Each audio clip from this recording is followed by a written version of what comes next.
কর্কট রাশিতে কয়েকটি গুরুত্বপূর্ণ গ্রহের গোচর হতে যাচ্ছে, যার মধ্যে কেতুর গোচর অত্যন্ত গুরুত্বপূর্ণ। অন্যদিকে বৃহস্পতি, মঙ্গল কর্কট থেকে সিংহে প্রবেশ করে আবার কর্কটে ফিরে আসার মতো গোচরও অত্যন্ত গুরুত্বপূর্ণ।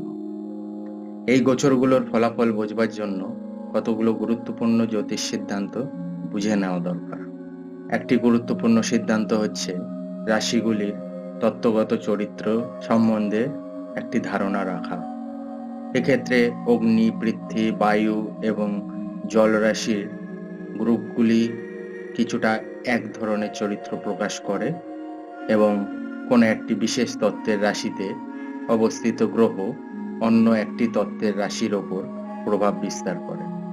যেমন যদি মেষ রাশিতে কোনো গুরুত্বপূর্ণ গ্রহ অবস্থান করে, তাহলে সেটি অন্য অগ্নি রাশি যেমন সিংহ এবং ধনুতেও একটি প্রভাব দেবে। এই জ্যোতিষ সিদ্ধান্তকে বিবেচনা করলে বর্তমানে কর্কট রাশিতে যে বিশেষ গোচর এবং গোচরের ফলে যোগ তৈরি হচ্ছে, তা বৃশ্চিক এবং মীন রাশির মতো জলরাশিগুলোকেও প্রভাবিত করবে। একইভাবে যে জাতক জাতিকার লগ্ন অথবা রাশি যদি কর্কট, বৃশ্চিক এবং মীন রাশির মধ্যে হয়, তাহলে এই গোচরের ফলে যে গ্রহযোগগুলো তৈরি হচ্ছে তা এই তিনটি রাশি অথবা লগ্নকে প্রভাবিত করবে। আবার যদি কিছু গুরুত্বপূর্ণ গ্রহ এই কর্কট, বৃশ্চিক এবং মীন রাশিতে অবস্থান করে, তাহলে এই গোচর আবার সেই জন্মকালীন গ্রহগুলোর ওপরও একটি প্রভাব রাখবে। কর্কট রাশিতে কেতুর প্রবেশ ঘটবে 2026 নভেম্বর, এবং যার ফলে 2026 নভেম্বর থেকে 2027 জুন মাস পর্যন্ত কেতু এবং শনির প্রভাব কর্কট, বৃশ্চিক এবং মীন রাশির ওপর লক্ষ্য করা যাবে।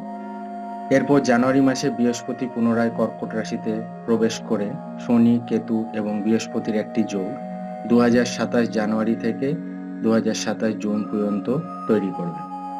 এরপর মঙ্গলের পুনরায় কর্কট রাশিতে প্রবেশ, মঙ্গল, কেতু, শনি এবং বৃহস্পতির একটি যোগ এই তিনটি রাশির জন্য 2027 মার্চ মাস থেকে 2027 এপ্রিল পর্যন্ত থাকবে।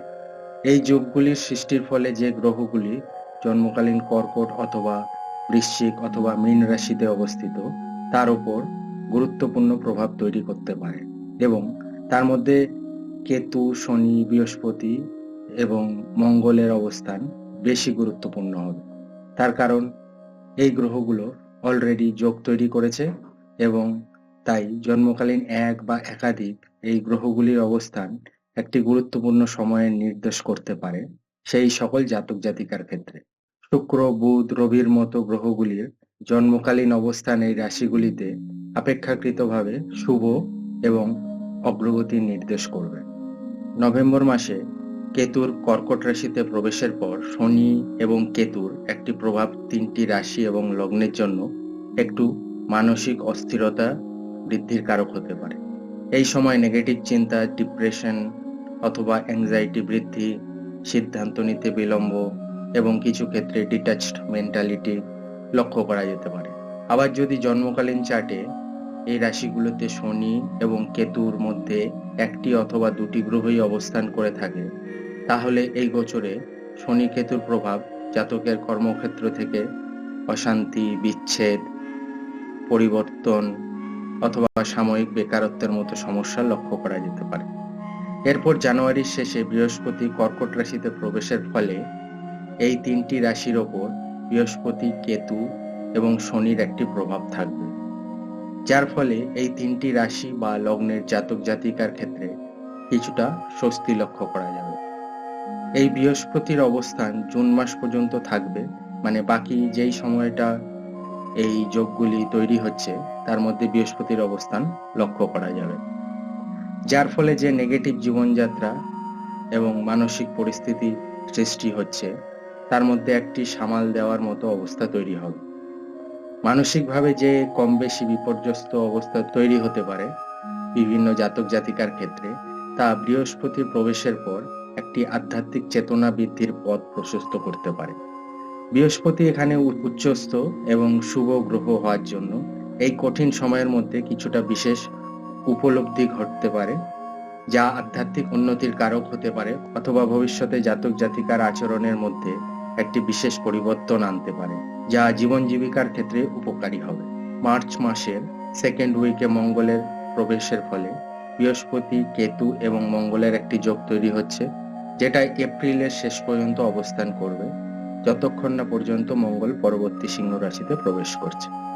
এই মঙ্গলের প্রবেশ সমস্যাগুলোকে আরো কঠিন করতে পারে, বিশেষ করে প্রফেশনাল লাইফে বিশেষ অশান্তি, ঝগড়াঝাটি, কর্মবিমুখ চিন্তা এবং কর্মে বিচ্ছেদ ঘটার মতো ঘটনা ঘটতে পারে। বৃহস্পতির অবস্থান কিছুটা সামাল দেওয়ার চেষ্টা করলেও এই সময় এই 3টি রাশি এবং লগ্নের জাতক জাতিকা অথবা যে বিশেষ গ্রহগুলি এই রাশিতে জন্মকালীন অবস্থান লক্ষ্য করা যাবে, এমন চার্টগুলোর ক্ষেত্রে মানসিকভাবে, অর্থনৈতিকভাবে, পেশাগতভাবে এবং কিছুটা শারীরিক স্বাস্থ্য অথবা দুর্ঘটনার মতো সমস্যার বৃদ্ধি ঘটাতে পারে।